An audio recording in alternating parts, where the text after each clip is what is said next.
Ayan.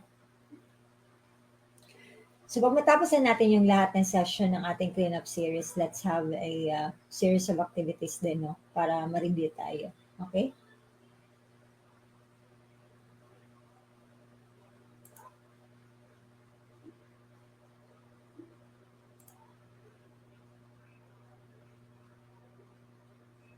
Ayan.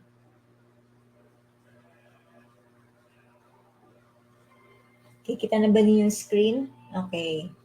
So, ayan, umabol pa si Miss Edlin. Okay. Sige, habol lang yung yung iba na malilate. So you can watch naman this live after or the replay, no, after itong live session. Okay? So actually, na-miss ko kayo eh. Kaya lang, oo. Ayun, life must go on. Okay. So, yung undeposited funds, isa yun sa mga clearing accounts natin. So, ano ibig sabihin nun? Dito sa ating QuickBooks Online, makikita natin yan dito sa chart of accounts, no? So, isa ito sa mga accounts na um, naka-embed na, okay, sa QuickBooks Online para ma-facilitate yung mga collections awaiting deposits, okay? So, this is also a clearing account, no? Parang temporary or holding account, kumbaga dun sa mga collections mo, let's say for the day, no? Could be composed of cash or checks, and na i-deposit mo pa siya for the following day, okay? So, yun yung purpose ni undeposited funds. Okay, so this is other current assets. Okay. So, usually, ginagamit to, lalong-lalo na kung may mga invoices si client. Okay. And then, may mga collection siya in terms of cash or checks, no? Tapos, i-deposit pa siya kinabukasan. Okay. So, yan yung usual function ni undeposited funds. Okay, so kasama yan siya, the undeposited funds ni uncategorized asset. Ito yung mga accounts na hindi mo siya pwedeng ma-delete, no? Dito sa chart of accounts ni QuickBooks Online kasi naka-embed na siya. Same with uncategorized expense, income, unapplied cash payment income, unapplied cash expense, no? Isa yan sa mga accounts na na-formulate na ni QuickBooks Online. Okay, naka-program na siya, kaya hindi mo siya madidelete. Okay, yes, that's also deposit in transit. Parang nag-e-envelope ka lang yan, no? So, lahat ni collection ni customer A, customer B for this day, parang papasok mo muna siya sa envelope temporarily. Okay, tapos i-label mo lang siya na undeposited funds kasi natapos ka na sa cut-off mo, magsasara na yung bangko, kinabukasan mo pa siya i-deposit. Okay? So, yun yung function ni undeposited funds. Usually, makikita mo yan si undeposited funds dito sa, eto, kung makikita niyo itong new, okay, ng new tab, pindutin nyo, hanapin nyo si bank deposit. Okay. So, dyan nyo yan makikita lahat-lahat ng um, undeposited funds o yung mga collections na pinasok sa undeposited funds account. Okay? So, pag makikita nyo yung mga payments or collections dito sa loob ni bank deposit, ibig sabihin, eto, ipinasok to siya sa undeposited funds na account. Okay. Now, balik tayo sa yung normal workflow. Okay. So, ano yung pinaka-normal workflow nitong undeposited funds? Okay.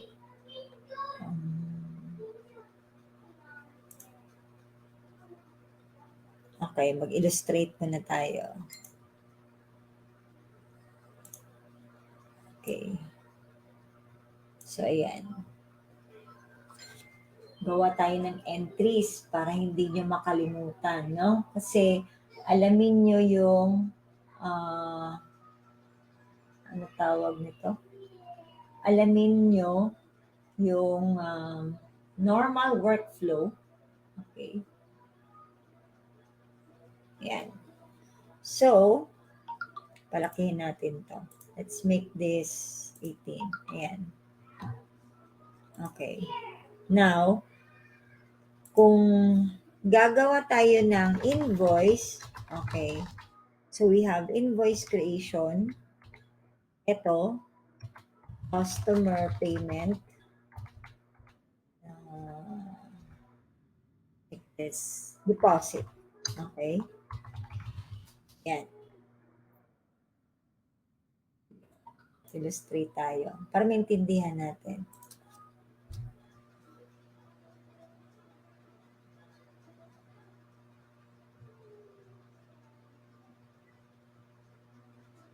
Alam ko na.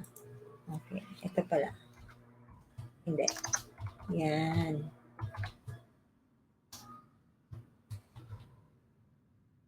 Yan. Okay. Gawin na natin dito. Yan. Okay. So, let's make this bigger. Ayan. Okay. So, invoice creation. Ito yung normal workflow natin, guys, ha. Gagawa tayo ng invoice, right? And then, makaka-receive tayo ng collection. Okay. And then, i-deposit natin yung collection. So, from your invoice creation, okay, ano yung magiging entry natin? So, debit natin, pag nag-create ng invoice, sa invoice yan siya, okay, so that's, oops, nako, mula na, accounts receivable, okay? Tapos, ang i-credit natin, sales account, right? So, kahit anong sales account na yan. So, depende naman yun siya sa nature ng business, right? Or let's say, advertising, yung mga nag-Facebook ads, okay? So, depende sa klase ng business. So, meron silang sales account. Ngayon, pag magbabayad na si customer, okay? So, pag magbayad na si customer, ang magiging entry natin yan, okay? Credit accounts receivable, right? Kasi nagbayad na eh. Tama? Okay. Clear na si accounts receivable. Ngayon, ipapasok natin yan temporarily sa account na undeposited funds. Okay? Yung sinasabi natin na ang holding account. Okay? Yan. Ngayon, yung money, pag na-deposit na siya sa bank, okay? So, anong kasunod niyan? Pag na-deposit na sa bangko, yung undeposited funds naman ay mako-close na siya. Okay? So, yan yung dapat na flow. Okay?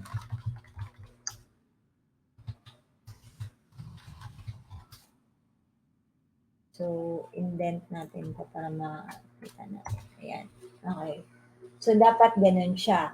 So, si AR, mako-close siya. Okay? Si undeposited funds, mako-close siya pag na-deposit na siya sa bangko. Okay? So, ganun dapat. Right? Na yung normal workflow, invoice creation, invite si customer, pagkatapos, dineposit sa bangko. Okay. Kaya lang, minsan, pagdating dito, natambak na si undeposited funds. Pagdating ng deposit, minsan, ang pinapasok ay income account instead na undeposited funds. Let's say, debit cash in bank, credit income account. Okay? So, ang kalabasan, no? Ang maging kalabasan yan, nagdodoble yung sales account. Okay? Nagdodoble siya minsan. So, kasi nag-record ka na ng sales dito or income account. Tapos, pag deposit na naman, then na-receive mo yung money, yung iba, pinapasok nila sa sales account. So, ang kalabasan is double recording of sales. Ang consequence, overstated ang sales, right? So, pag overstated ang sales, overstated din ang tax mo, right? Kuha ba? Okay. So, yan yung nangyayari, no? So, instead na i-clear si undeposited funds, pumapasok na siya as sales account. Okay. So, usually, ang mga adjustment ng undeposited funds ay yung sales account na laging ginagamit sa business. Okay. Papakita natin yan mamaya. Okay. So, tandaan niyo yung normal workflow, invoice creation. Okay. So, merong AR, customer payment. Pag magbayad na si customer, so, dapat bawas na si AR. Okay. Temporarily, nilalagay sa undeposited funds. Pag ni-deposit na yung money, okay, so makakatanggap na or na-deposit na yung money sa bank, okay, kaya dapat mabawasan na si undeposited funds. Kaya lang, ito yung problema, okay? Kasi, etong si undeposited funds napapabayaan. Kaya kung nakikita nyo, tingnan nyo, may mga date pa na 2018, ayan, 2021, okay? Okay lang yung 2022. Pero meron tayong nakikita ditong, palakihin natin. Yan, nakikita nyo. Kaya lang, sa 2022, meron pa tayong April. So that is also considered past months na dapat mong linisin kasi October na tayo. So meron pa tayong September 1, no? Okay? So dapat malinis na to. Okay? So possible na ipasok tong mga transaction na ito into sales account. Okay? So yan yung mga nangyayari, no? Kumbaga pa, kung titingnan nyo sa balance sheet dito, makikita natin yan siya sa reports. Okay? Titingin tayo ng balance sheet.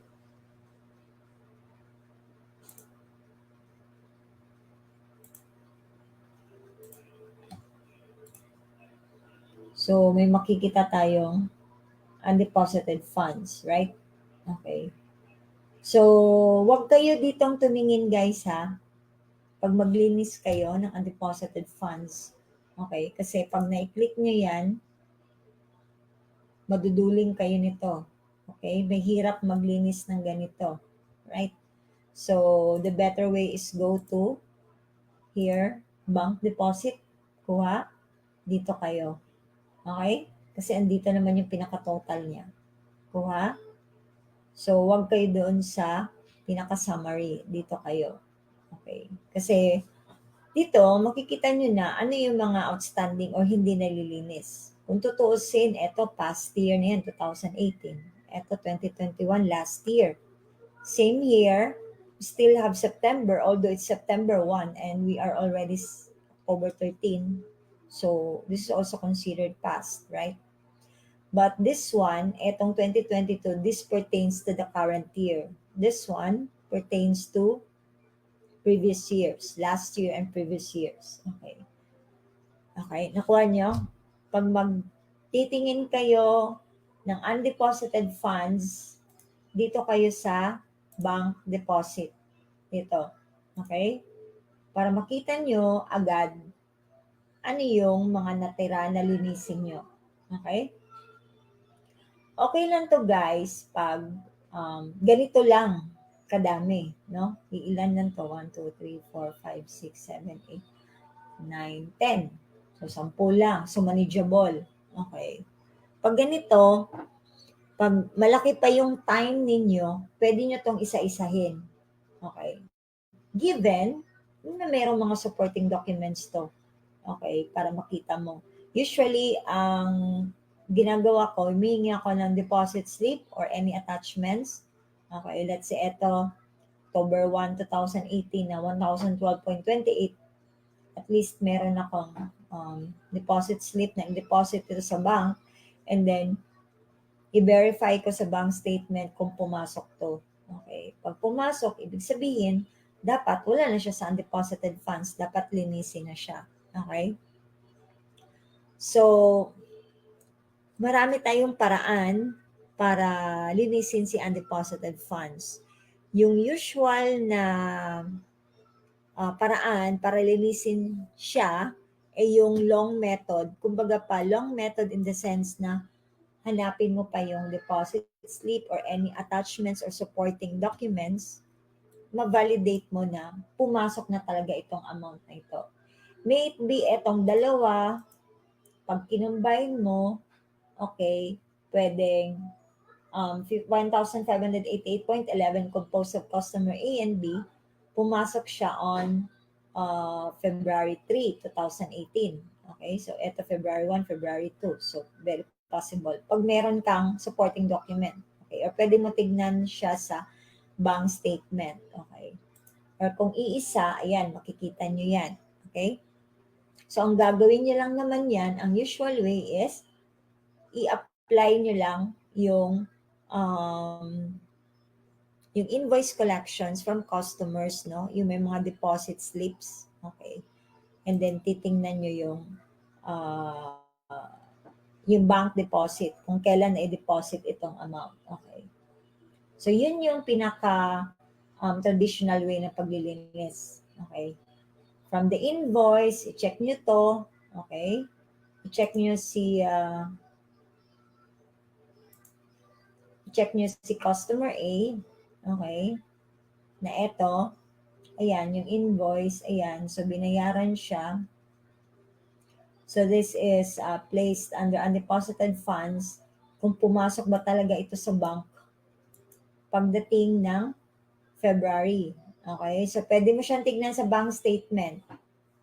So kung halimbawa walang deposit slip si client pero may nakikita ka na amount na 1,012.28 on February 2.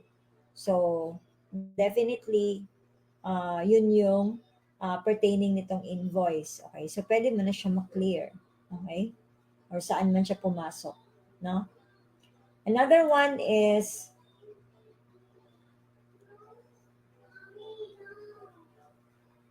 to clean up is lalong-lalo na pag na-reconcile na ang bank account, okay? Tingnan natin dito sa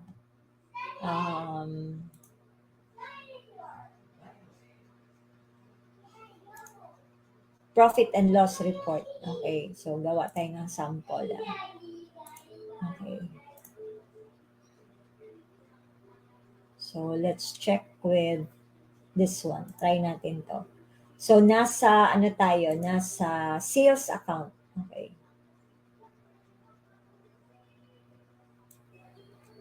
Okay. So kung titingnan ninyo ito. Tingnan nyo ha.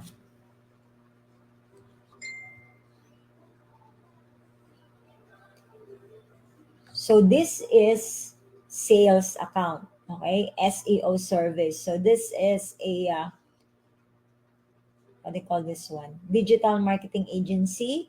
Okay, so nag-o-offer sila ng SEO service, local SEO, nagpe-Facebook ads sila. Okay, so wala tayong inventory dito. So this is purely service income. And we named SEO service as an income account. Okay. Tandaan nyo guys na pag income account or sales account, check nyo yung transaction type. Ang dapat na transaction type could be invoice, okay, payment, at dapat walang deposit. Okay? So, dito nakikita mo meron siyang invoice, meron siyang deposit. Okay? Or possible, ang makikita mo, sales receipt, invoice, and payment. Ang payment naman ay nasa AR naman siya. Okay? So, dapat ang makikita mo lang sa sales account ay invoice. That's the time for you to credit it to service income. Ang deposit kung nag-i-issue ito ng invoice, dapat walang transaction type na deposit. Kuha nyo? So, pwede pa sales receipt. Okay? But not deposit. Now, kung makikita nyo, eto, first one, there's an invoice 0030, customer A. So, nag-create siya ng invoice. Ayan, tingnan nyo. So, pumasok siya as accounts receivable, tapos SEO service income, right? Ngayon, yung na-deposit na yung money, okay, meron na namang pumasok na the same amount. Kuha nyo to, 1,012.28. Okay. So, naipasok na naman ulit sa service income. Okay. Na kung tutuusin, yung ginawa yung invoice, andito na yun sa taas. Tapos na siya. Nung pumasok yung money, pinasok ulit sa service income. So, kalabasan, nagdoble. Kuha nyo? Dumoble siya. Okay. Upon checking, nung chinek mo, nagkataon na ito palang dalawa ay related. Okay? Related siya. Kasi isa na, ang transaction type dapat sa service income, invoice, sales receipt, okay? Kaya lang, meron tayong deposit. Okay? Another way to clean up this one, kasi nagdoble siya, pasok kayo sa deposit. Okay? Pagpasok nyo sa deposit, ayan, kung makikita nyo, ito yon, right? Customer A. Meron dito sa baba, SEO service, 1,012.28. When in fact, this one, customer A, and this transaction, they are the same. Okay? So, how to remove yung nagdoble? So, ulitin natin. Pasukan natin yung deposit. Okay? Ito. Deposit. Okay? And then, you check this customer A, 1,012.28. Check nyo yan siya. And then, ito, i-delete nyo na to. Okay?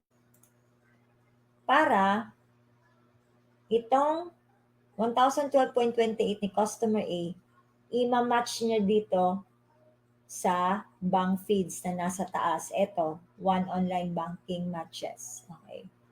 So, ang gagawin nyo, save and close. Okay? Pag na-save and close nyo yan, mawawala na yung deposit. Okay? So, ang natira na is yung tama. Ito talaga yon. Okay? So, siya na lang. So, natanggal nyo na yung isa. Okay? Natanggal nyo na siya. So, 1546, this is customer. Another one is we have deposit here, 575. Ito, another one. Meron tayong isa. Okay. So, we have here, ito. Ito ulit. So, nung October 31, gumawa tayo ng invoice. Ito, 575.83. Pagdating ni February 2, meron tayong deposit 575.83. Kaya lang, pinasok natin ulit sa SEO income. Kasi mali nga yung workflow. Di ba dapat, ito yon, pag dineposit, credit undeposited funds. Ibig sabihin, i-clear mo yung bank deposit. Kaya lang, ipinasok mo siya as service income. Okay? So, ang i-correct mo, pasok tayo ulit sa deposit. Okay? Dapat ma-clear na ito si customer B. Okay? Ito yon. So, this transaction pertains to ito. So, i-check na lang natin to. Okay? Ngayon, ang tatanggalin natin ito. Okay? Yan. So, itong 575.83, magmamatch ito dito sa banking, sa bank deposit. Okay? So, isi-save and close mo siya. So, ang kalabasan, matatanggal na yung isa. Okay? Ayan. So, nilinis mo na. No? So, babantayan nyo yung deposit. Okay? Lalong-lalo yung transaction type. Yung sinasabi ko, transaction type. So, if this is income, dapat yung transaction type may it be in invoice or sales receipt para makapag-recognize ka ng income account. Okay? So, isa yan sa long method or usual way of fixing undeposited funds. Okay? Nakuha niyo? Okay. So, first is pwede nating pwede nating gawin yung long method. Meron na tayong support ng mga deposit slips, tapos i-check natin sa QuickBooks versus the bank statement kung ito ba yung deposit slip pertains to customer A, customer B. Okay. So, para i-apply natin kung kailan siya na-deposit. Tapos, malinis natin ang deposited funds. So, paano natin makikita yung undeposited funds? Punta lang tayo dito sa bank deposit. Okay. So, andito na yun siya. Andito na lahat. Okay. Another one, yung ginawa natin, pumasok tayo sa sa income account. So here, pumasok lang tayo sa profit and loss. Okay, nag-generate tayo ng profit and loss. So marami siyang income account. We have local SEO service, meron din siyang services, meron din siyang web design. So pinasukan natin. So, kung titingnan natin itong local SEO service, ayan, naka-invoice lahat. O, meron din siyang deposit. Okay? Kung makikita mo, okay, tulad nito, meron siyang deposit. Okay? Invoice, tapos may deposit siya. So, 2 beses na i-record ang service income. Okay? So, yan, makikita nyo. Okay? Kuha nyo. So, dapat linisin nyo to. Dapat wala kayo nakikitang deposit. Okay, under sales account. Okay. So, second way ng paglilinis natin ng undeposited funds is by using dummy bank account.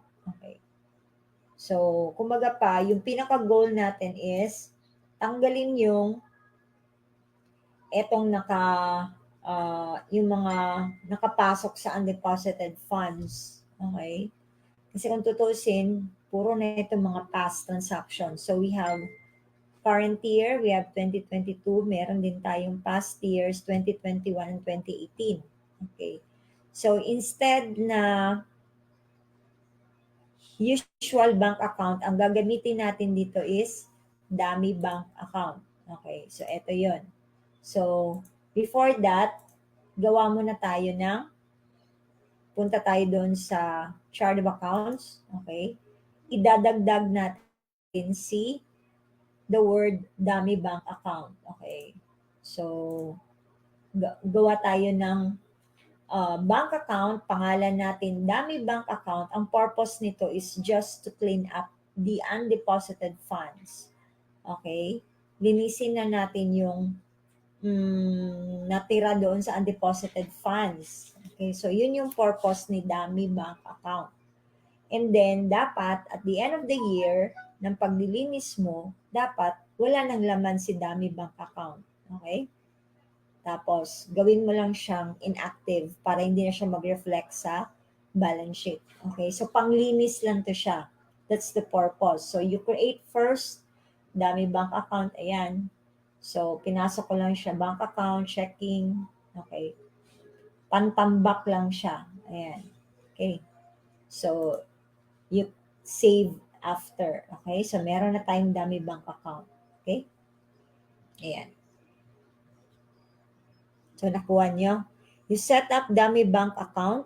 This is an account para ma-clear ang undeposited funds. Okay. So, we are using this one to clear undeposited funds. Okay. So, paano?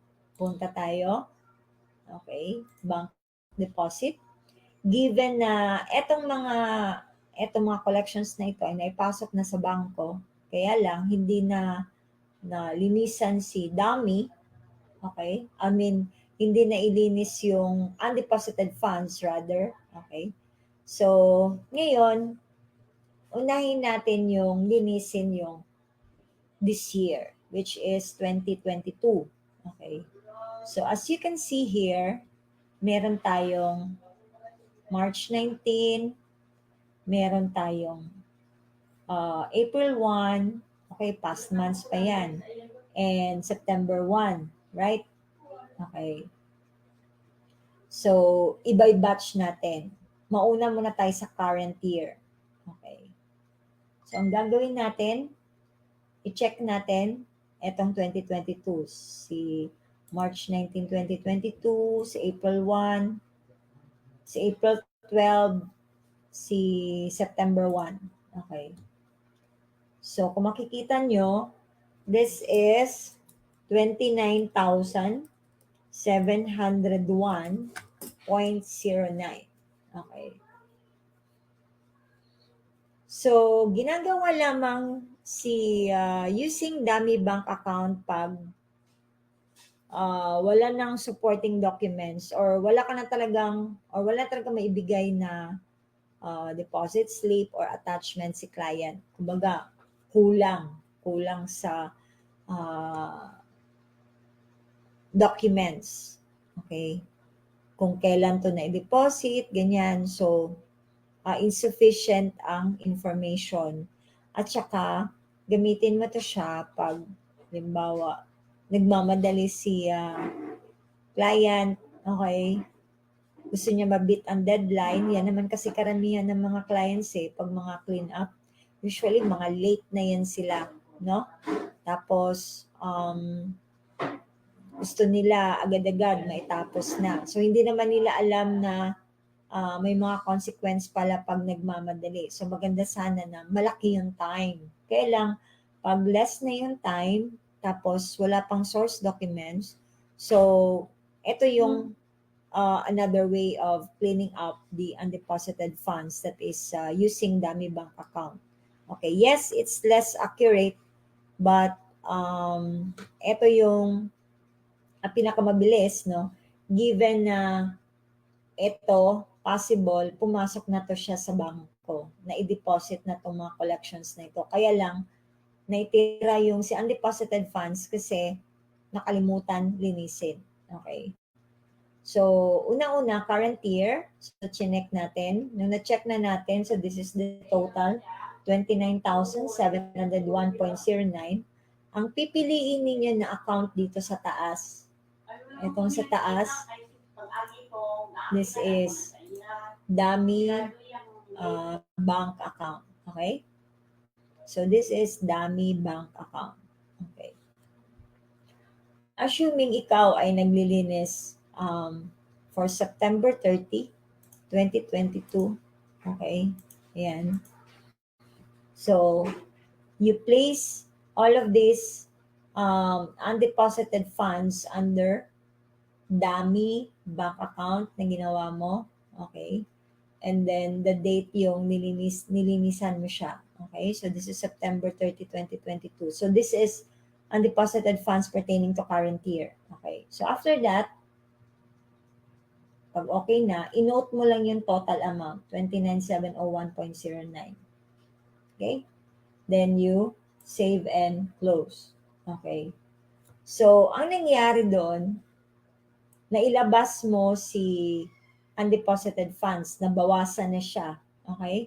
So, kung titingnan mo kanina, si undeposited funds nasa 37,000, right? Ngayon, nasa 3,000 na lang siya. 3,144.37. So, kung i-check mo siya, ito na lang yung natira. Ayan na lang.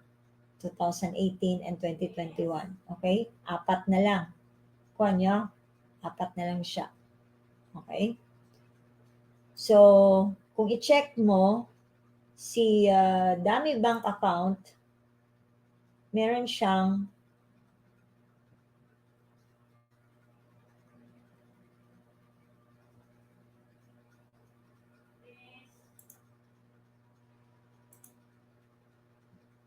meron siyang 29,701.09.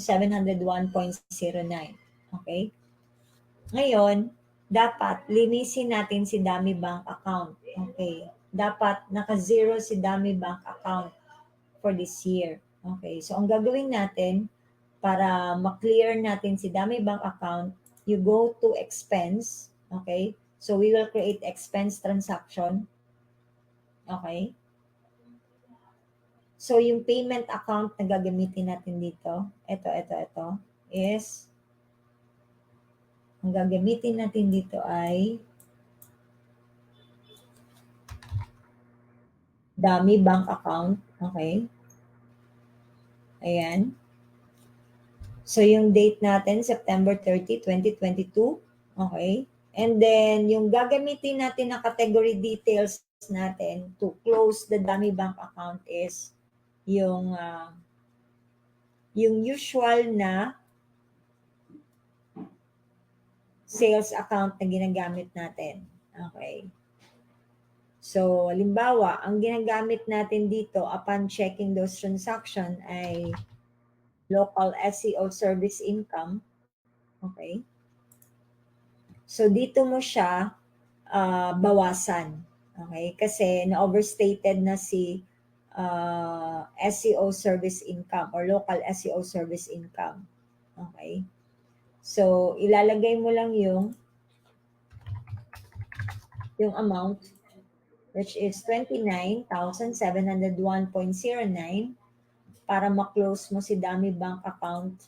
Okay? At may adjust mo yung sales account. Okay, for the year. So this is pertaining to current year undeposited funds. Then you save and close. Okay. So kung makikita nyo, nung nag-deposit tayo, okay, meron tayong balance ni Dami Bank account. And then upon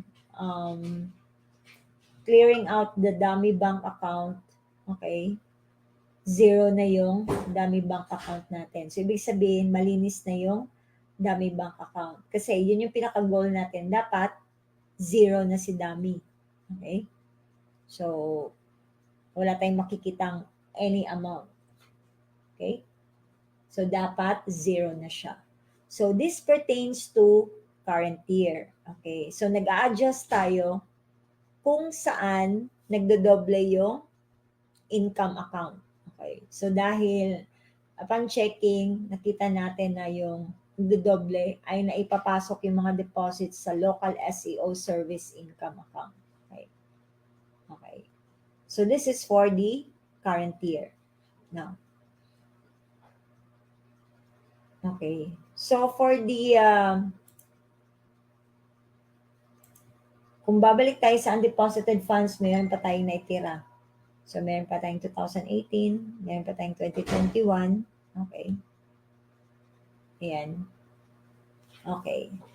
So, i-work out natin itong 2021. Okay. So, given na we have 500 and 397, that's 897. Okay. Halimbawa, sabi ni client, okay, Alfie, kindly clean up year 2021. And then you found out na there were still undeposited funds under bank deposit tab. Okay. Meron pang dalawa na natira for the year 2021. So, ang gagawin nyo, you use Dami Bank account and the date here is December 31, 2021. Okay, so that's the end of the year, yung last year, 2021. Okay. So, linisin natin yung 2021. Yan. Dami Bank account pa din. December 31, 2021. Okay. So, ipapasok natin siya sa Dami. So, click Save and Close. Okay. So, kung makikita nyo, si Dami Bank account, ito, meron siyang 897. Ito yun. Okay? So, meron siyang balance. So, ang gagawin natin is linisin natin yung balance ni Dami. So, dapat zero siya. So, anong gawin natin? we'll create an expense transaction. Okay. So your payment account is dummy bank account. The date is December 31, 2021. So this pertains to last year. And then, ang gagawin mong category dito na pipiliin guys ay, okay, before that, you create first under chart of accounts, clearing account. Etong prior year balance sheet account. Okay. Wait lang. Asan na yun? Pakita ko lang muna.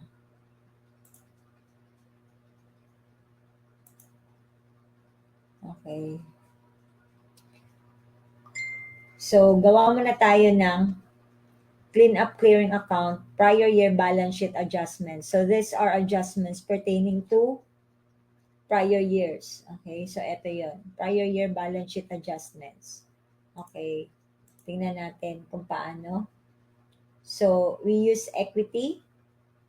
Pangalan natin, clean up clearing account. So, this is under owner's equity. And then, we'll place prior year balance sheet adjustments. Okay. So, clean up clearing. Okay, clean up clearing account. So, this is clean up clearing under prior year balance sheet adjustments. Okay. So, yan yung gagamitin natin kasi pertaining naman siya sa past year which is 2021. Okay? Nasundan? So, gawa tayo ng expense. Gawin nyo muna yung gawa muna kayo ng account na prior year balance sheet adjustments. Okay. So, we will clear out the dummy bank account. Yung payment account is dummy bank. And then December 31, 2021. And then you choose here prior year balance sheet adjustment. Okay. Clean up clearing account prior balance sheet adjustments and then you type the amount which is 897. Okay? Kasi past year to. Okay, this pertains to 2021. Okay. So, after that, save and close. So, pag i-check natin si dummy bank account, wala na siyang laman. Tama? Wala na siyang laman. Na-zero out na siya. Kung check natin, tingnan nyo. 897. Ito yun. Okay? So, na-credit siya and then na-debit siya. So, sa dummy bank account niyan.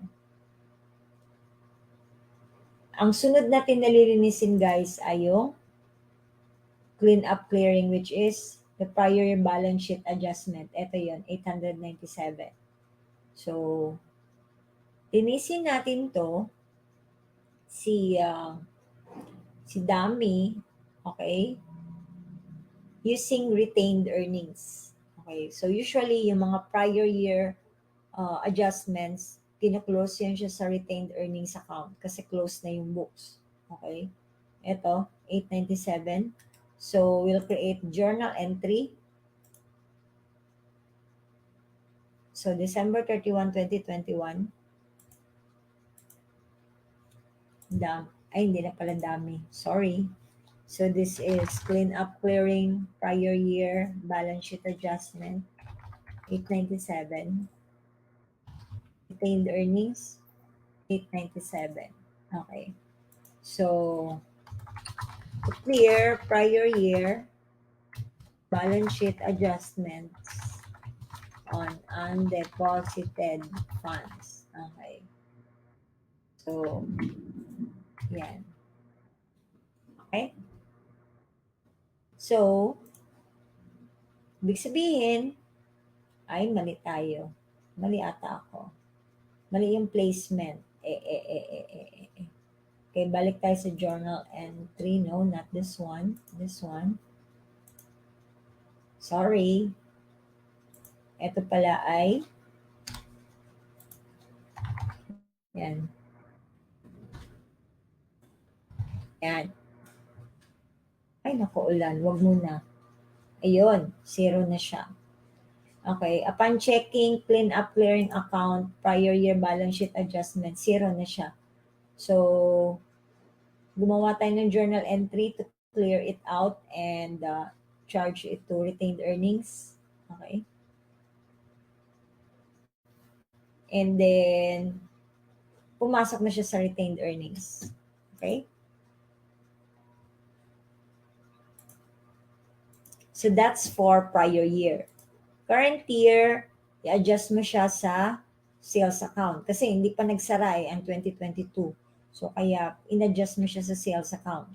For the prior year, okay, any adjustments, mako-close na siya sa retained earnings. Okay.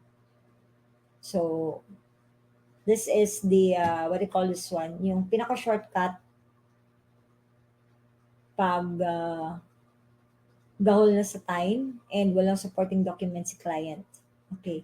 So, ang gagawin nyo guys, pag may mga ganito na instances, i-weigh ninyo pros and cons. No? Kung halimbawa, kung iilan lang naman ang transactions sa undeposited funds, let's say 10 or 5, and then may supporting documents, manageable naman yun, no? Okay, okay lang yun.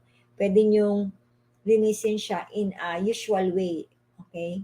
Yung traditional way na tingnan mo siya sa bank statements, sa deposit slips, tapos linisin mo siya, okay lang yun. Okay?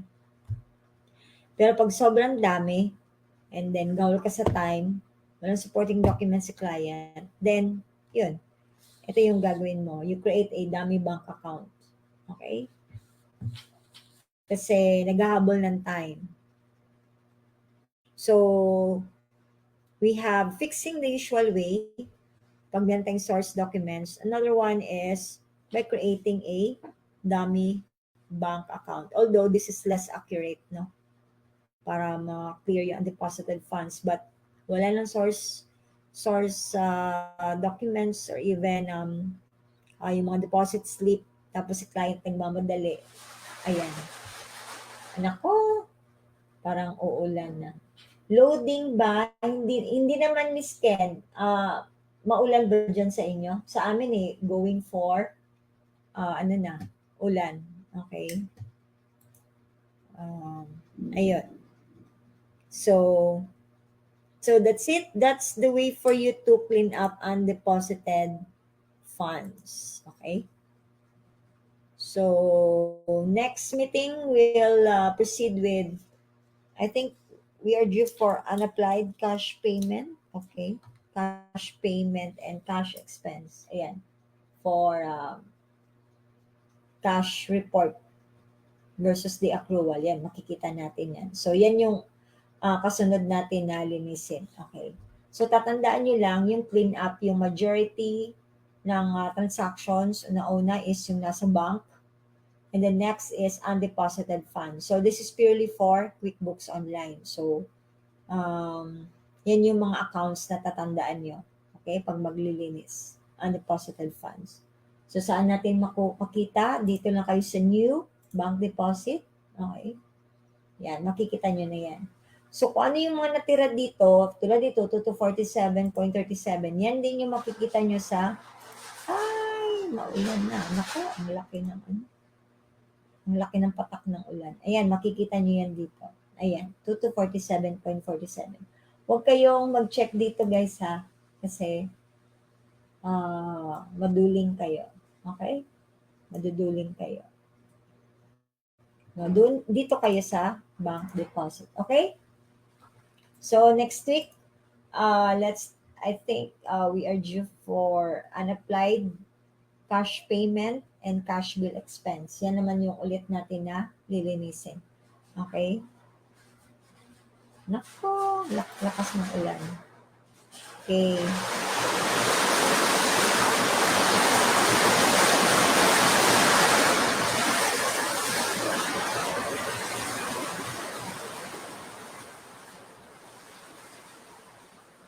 Wala na. Malakas ng ulan. Okay. So, see you next week. Ayan. So, bago yung lakas ng ulan, marinig mo ba? Okay.